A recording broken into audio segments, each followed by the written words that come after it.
All right, here we are. I'm Coach Cassie. I have Coach Brian and Coach Justin with me today. This is our first Zoom show, I guess, we've ever done. We don't have a name for it yet, so if anyone has any ideas of cool names for this show, please comment or email us or something. Send us some ideas. So I'm super excited. Today we have the two 14 Platinum coaches with us, but they've been coaching for much longer than just this season. So I wanted to give a little bio, some background for each of these coaches. So for Coach Brian, he's actually been coaching volleyball since 2003, right? And then Right. Club 1 since 2017. We're super lucky to have him and his daughter too.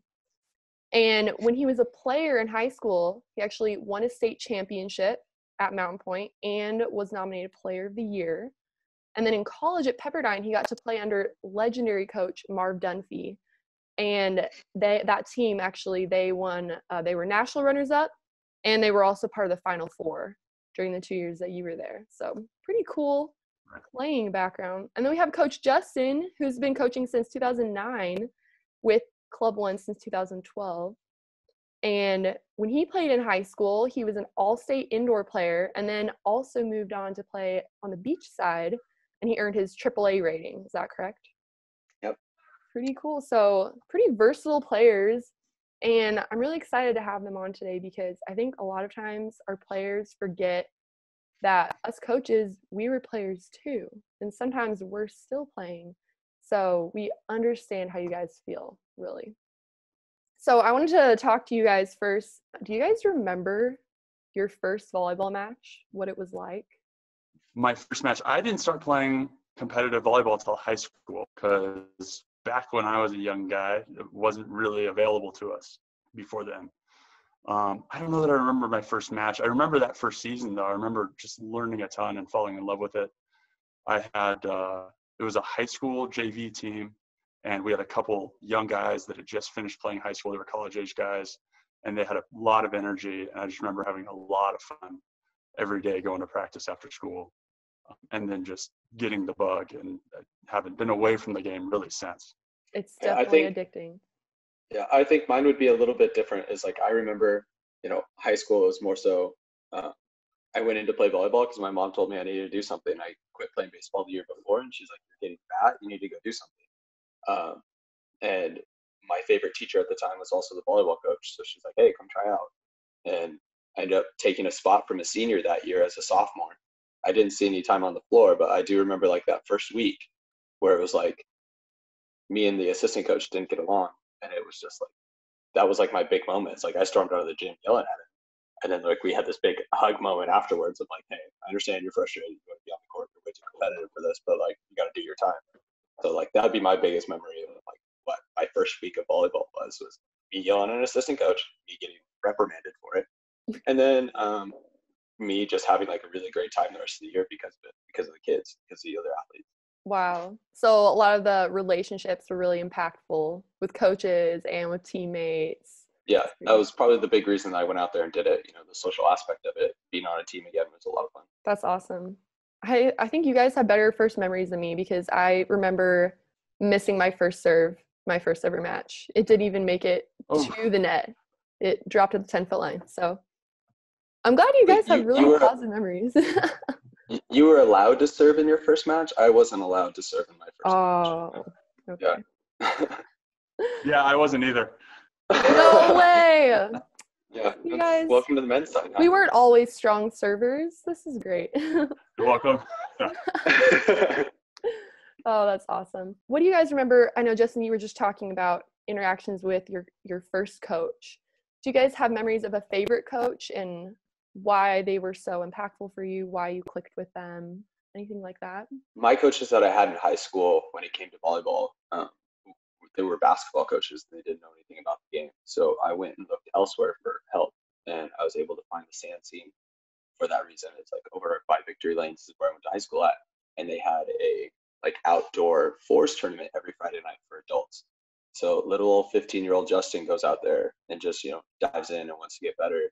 And, I found coaches and adults that were playing beach, which is probably why I liked it a little bit more than the indoor side, because they knew what they were doing, they could teach. I learned a little bit more like a girl in the sense that I need like process driven things and I need, examples and drills and things to go do. And I don't just learn it by playing very well. So like them giving me the technique feedback that I needed was a big thing for me when it came to those coaches. So like there's a couple guys like, one of my best friends who was my coach at the time who passed away a couple of years ago. His name was Brian Horn. He was that same guy that I yelled at during tryouts, walked out on. He was the same guy who kind of took me under my wing on the beach side and taught me a ton of stuff. So I would say my best coaches were the people that I looked up to in that adult world. And then I kind of just grasped and took every little bit that they could give me along the way. That's pretty neat. So you were actually able to watch your coaches play and then listen to their feedback as well. Yeah, absolutely. That's a neat opportunity.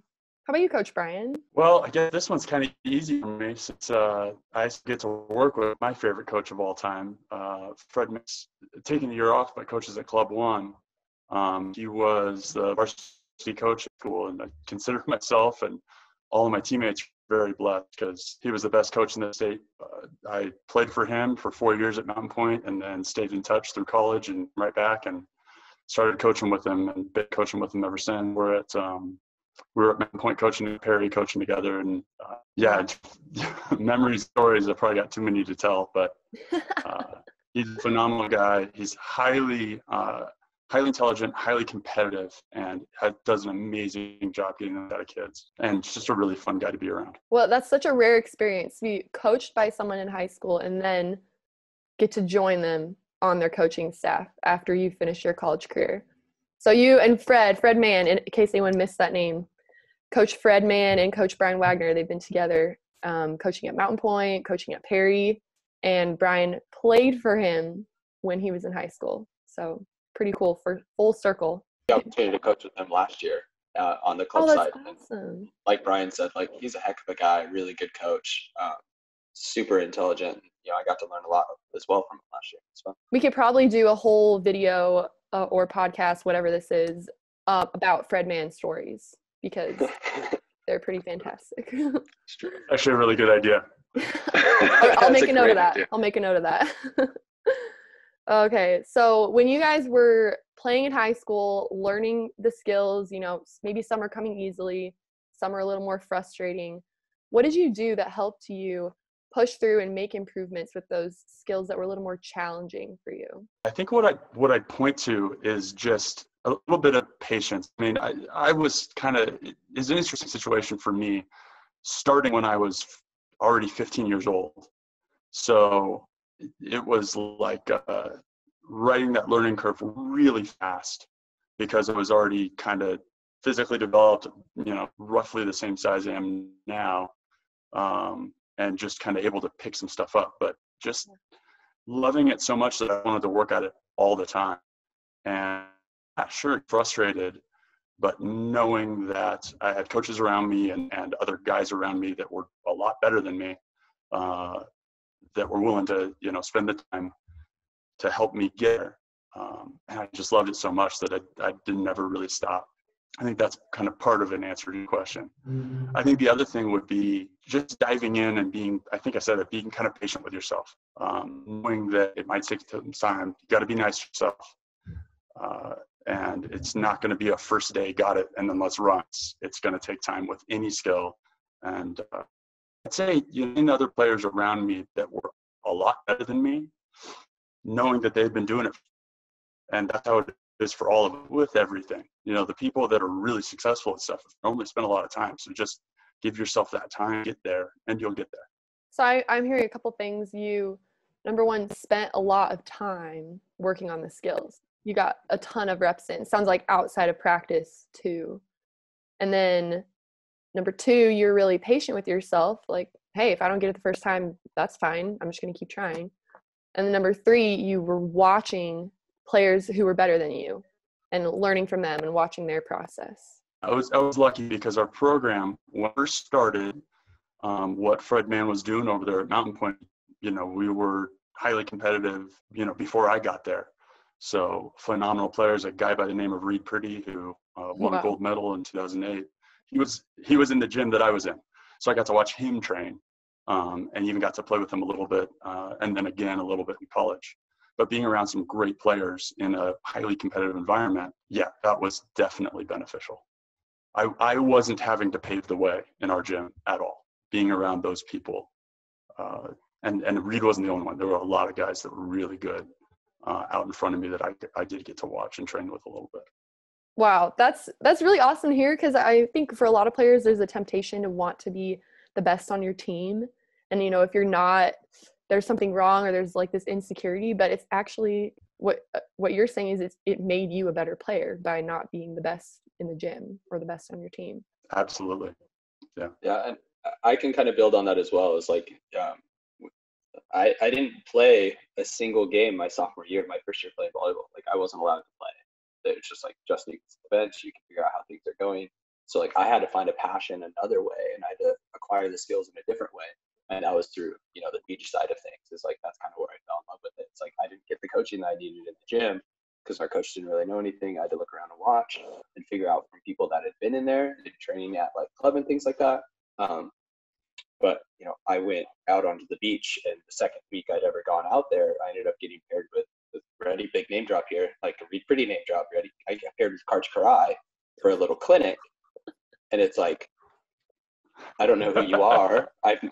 Your last name's spelled funny, and I get to play with this guy, and I'm 15 years old. I'm 5'4", 180 pounds, and it's like, okay, you're gonna let the little fat kid run around and make all these plays, and it's like, I fell in love with it that day, and it was like, that's where I got the skills from. So, opened up whatever film I could find before YouTube and got to watch a lot, and that's kind of how I learned. So for anyone who might not know who Karch Karai is, he's now the U.S. women's national team head coach and has won gold medals in the Olympics for indoor and beach volleyball. So, and Reed Pretty is an Olympian as well. So you guys have both played with Olympians. That's amazing. He name dropped me. Just I had barely. to. Oh, so I knew you would. Yeah, sorry. It's really good feedback though, because for a lot of players, you do have coaches at school who aren't necessarily volleyball coaches, but they have to fill that role. So Coach Justin, I'm hearing what you did is you sought out other coaching from other places, people who you knew would be able to train you in those volleyball specific skills, even if you couldn't get it at school. And you're seeking out other camps or maybe film of people performing those skills correctly. So you had to do a little bit more work on your own, but it definitely paid off. I was a gym rat, I was in the gym all the time, and during the women's season as well, we had a little bit better coaches on that side. So I volunteered to be a team manager, and I got to learn a lot on that side as well. Thanks, you guys. It's cool to hear about all the effort that you put in and how it's paying off now. And now it's even going to benefit your players that you're coaching. So, okay, we're in kind of a weird time right now. We were talking before we started recording about just how much we miss being in the gym. So I'd love to hear from you guys. What are you doing right now to keep learning and growing in this downtime? And I know it might not be that much, we don't want to fall into the trap of like, we need to be uber productive right now, but it would be great to hear what you guys are doing to learn and grow during the downtime. There's just a couple things that I've been doing. I've been watching a lot of film. Brian and I had a Zoom meeting the other day with our kids from 14 flat, and we have a homework assignment for them, and it's just going to be kind of analyzing some film and looking at some things on that end. Mine is, I've had a couple opportunities to jump on some podcasts with some pretty knowledgeable people and get some more information, and I can just put my ears in, my droid paws, as my kids like to say, and just go and listen and do some dishes around the house or whatever it may be, and I can chime in where I need to. But there's so much content out there. Everyone's stuck at home. All these people who have such great minds are putting out things on Instagram, on GMS, on Art of Coaching, like all these different websites that are offering free information for you guys right now. That I taking advantage of. I'm probably listening to my 3 or 4 podcasts that I do a week. I got to be on a Zoom call, like I said the other day, with the UCI men's coach, which was awesome. And then Stafford Slick just dropped a new one. That's a beach guy, if you guys don't know, but like he's going to drop a bunch of insight on the beach game on the men's side. So it's like, I want to jump on that and see what I can go and find. So during this downtime, making sure that I stay active, not just physically, but also mentally, challenging myself a little bit. learn a little bit more every day. Wow. Could you recommend maybe like 2 or 3 accounts to follow or websites or podcast titles? I think so. I could just do podcast titles, so that one's just off the top of my head. That would be Coach Your Brains Out. It's sponsored by Gold Medal Square right now, and it's with Billy Allen and John Mayer and Andrew Fuller. Most of those guys are on the beach side, but Brian got to play back in the day with Johnny Mayer, so he's pretty familiar with him. And then like there's just to Coach Your Brains Out. The Sandcast is really great. The Net Live is an old school one. They're not doing so much anymore, but that's a little bit more entertainment. But like even those guys, just if you get to go on essentially a podcast with people who are super knowledgeable like them, you're going to learn a lot. You know, they might not have a topic of, hey, we're going to teach coaches how to coach. Or we're going to teach kids how to learn this skill. It might just be like subtle little hints in there about feet behind ball. They say this word or this phrase or something like that that just really clicks with you as an athlete. You're like, oh, sweet, I can go do that. Let's see how it tries when I get to go back out there and play on the beach or play on the indoor side. How about you, Coach Brian? I think Justin might be doing a little better than me. That sounds like a lot. My podcast game is weak right now because my commute got cut to 0 minutes. I'm working from home, so I haven't listened to a podcast for a few weeks. Yeah, but, the routine has changed up a little bit. Yeah, the routine is definitely different. The drive time podcasts are nice though. Actually, it's been fun for me just hanging out with Kate's on our 14s team, and then I have a 11-year-old son named Everett who's into volleyball as well. And we've been peppering a ton. We've got a net up in the grass in the backyard, and it's been really cool family time for us. So I've just kind of dived into that quite a bit and getting a lot of work done. I'm fortunate enough to be able to work from home, so kind of in a steady rhythm there, other than having to drive to the office. But and we've been peppering a lot and bopping the ball over the net, and then Everett's really into spike ball, which is really fun. So if you've got that, we've run people out at the park and we keep our distance, but collecting dust in our garage. I just encourage you, if you got a spike ball net, get it out right now. It's a lot of fun. So that's one. If mom or dad can do that, that might be easier than peppering with them. Spike ball is a blast. Oh my goodness. Yeah, it's really fun. Definitely Google that if you're watching. And I love that you guys just shared a variety of things, because, you know, we might not be able to be active in like doing the same skills or practicing 6-on-6, but we can still be growing mentally. We can still be growing in our relationships. So that's super encouraging. There's still areas we can be learning and growing in during this time. Okay, I've been super excited for this because I know Coach Justin is the king of jokes. Coach Brian, I'm going to say you probably have a lot of dad jokes. Yeah. So could you guys just drop some jokes on us right now? Oh gosh, if you got something written down, Brian, because I didn't do a great job preparing. I brought one. Yes. Okay, I got one for you, Cassie. That's it. All right, Okay. You guys ready? What's brown and sticky? I don't know. A stick. That is my kind of joke. Yes. That's really Right, good. I enjoy that one a lot. Oh my God. Sorry, that's all I got though. It's a quick I'm one. like, there's a tear. Do you guys see? Oh my That was good, Brian. That might be the best one you've ever said. God.